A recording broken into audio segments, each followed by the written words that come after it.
afternoon, depending on your time zone. And I appreciate everybody stopping by and taking a look at what we're going to share today. Hopefully it will be of value to you or your organization. My name is Dave Close. I've been a packaging engineer for over 40 years. I worked for Ryder Systems for 19 years, and I have been a packaging engineer for that entire time. Been with Adept for almost 3 years now. I worked during my tenure with Ryder. I worked for a year at the Ford Pack plant in downtown Detroit as a contract packaging engineer. And I've been in the automotive, aerospace, and industrial workspace for my entire career. So now that we got all the boring stuff out of the way, we'll move right in.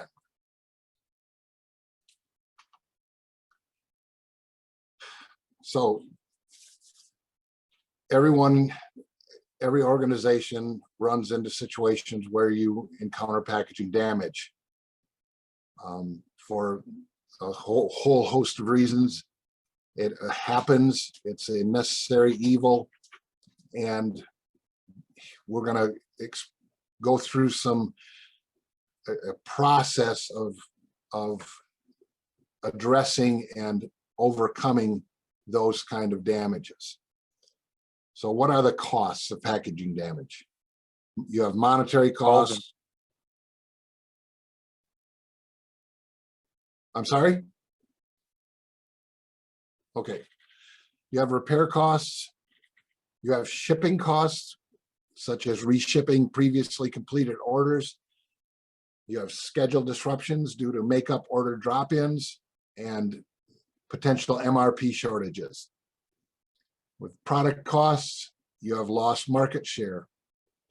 And then you have brand reputation costs, changing SKU numbers or meeting GS1 requirements. And I'm sure that there are a host of other hidden costs, but you get the idea.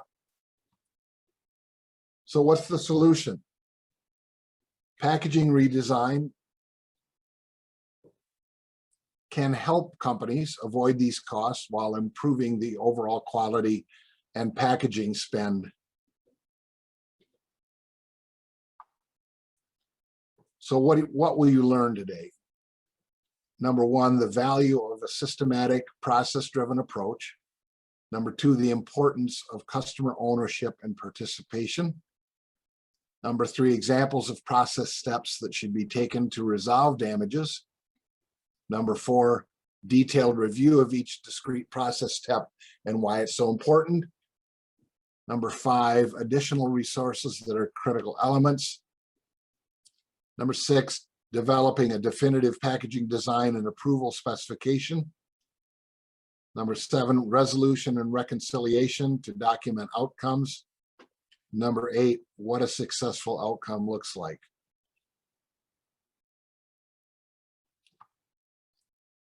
So Adept had a automotive component company. They manufacture automotive part components, come to us and say, we've got packaging damage.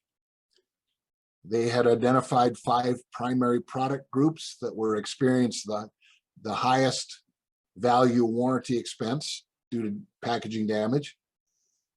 We had radiator fan assemblies, intake manifolds, fluid reservoirs, exhaust manifolds, and window regulators.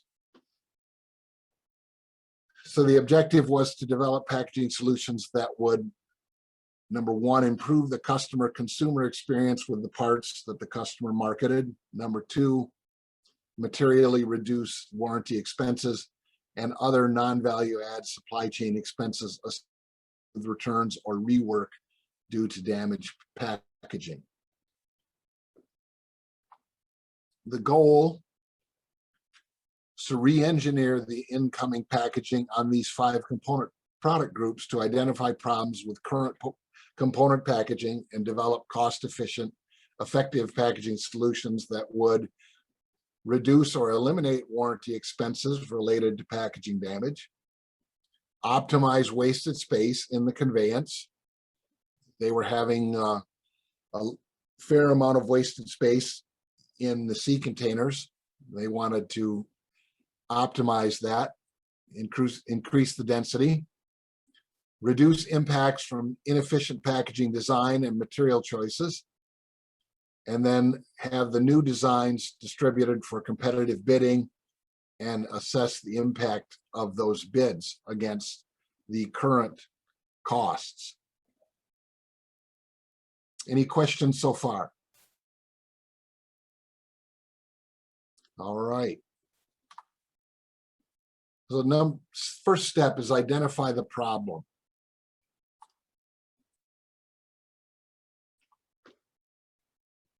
The customer identified 5 primary product groups that were incurring the most damage.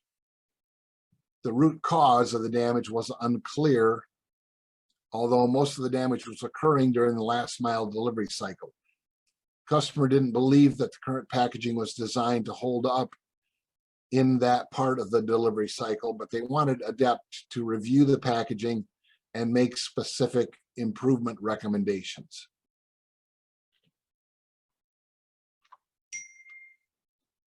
So the process steps that we went through.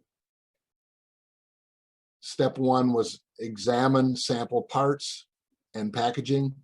Step 2, examine 2D and 3D data files if they were available. Step 3, design engineering. Analyze the current packaging and complete draft solution designs. And Adept has a very clever designer that did some great work for us in that regard. Step 4, develop prototypes. Step 5, fit, check, and approve. Step 6, conduct design testing on the prototype or prototypes. Step 7, analyze results. Step 8, approve designs. And step 9, create documentation.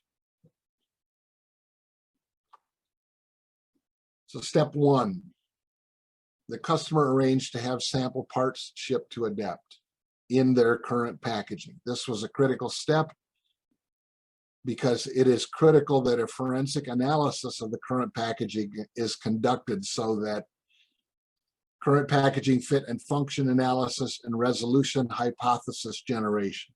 What that means, we take a look at the current packaging and how the part fits in it, and then we can make some assumptions of where possible damage points are going to occur based upon just that analysis of the pack and the part.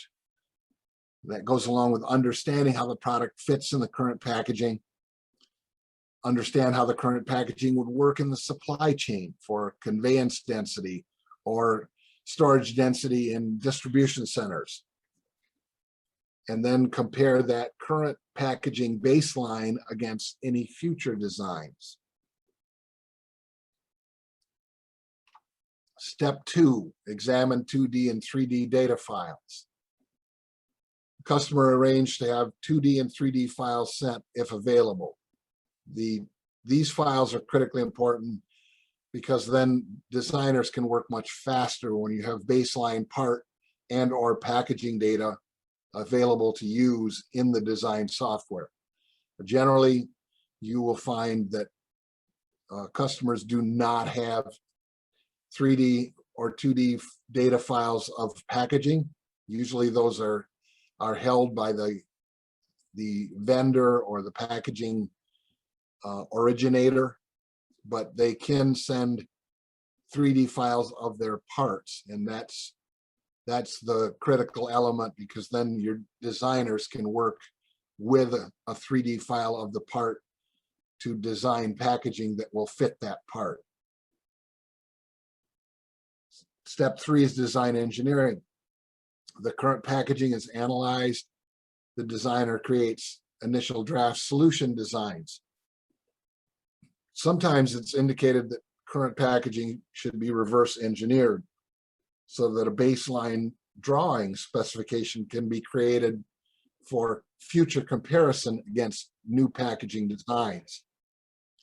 And as you will see from this step forward, there may be multiple design, fit check, and testing cycles before a design passes or is deemed sufficient to meet the need.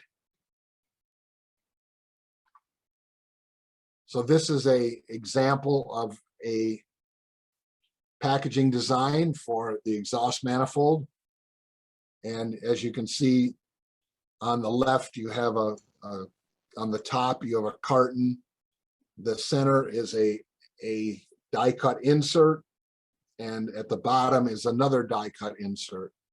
On the right is basically an instruction or a work instruction on how that part fits into the pack and how it's properly oriented and how the packaging components fit with the part to protect the part and to preserve packaging integrity.